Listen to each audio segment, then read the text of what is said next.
Oui, oui, oui, braves gens. De tout temps, l'histoire a été parsemée d'une multitude d'expressions et de gestes que vous employez encore aujourd'hui, sans vraiment connaître leur origine ou leur véritable signification. Eh bien, je vais me faire un plaisir de vous les expliquer. Allez, c'est parti!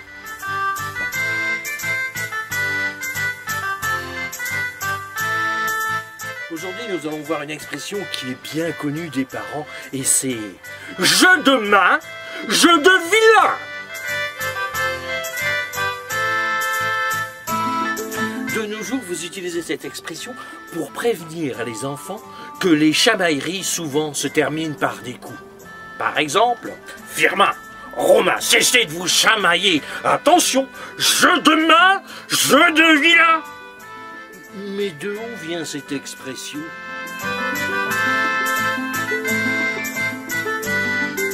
Cette expression nous vient tout droit du Moyen-Âge. Elle est apparue durant le XIIIe siècle avec un sport qui était très en vogue à la cour de France. C'était le jeu de paume, qui est l'ancêtre du tennis.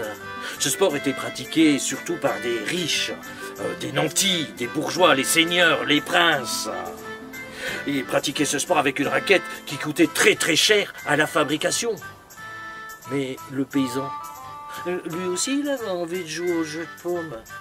Mais le pauvre il pouvait pas s'acheter la raquette, alors il jouait avec la paume de la main. Et un paysan à l'époque ça s'appelait un vilain. Jeu de main, jeu de vilain, voilà d'où ça vient.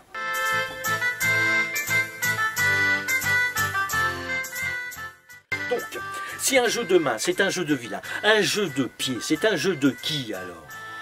Et si par exemple, ce sont des gens de petite taille qui se donnent des coups de main, est-ce qu'on peut dire jeu de nain, jeu de lutin?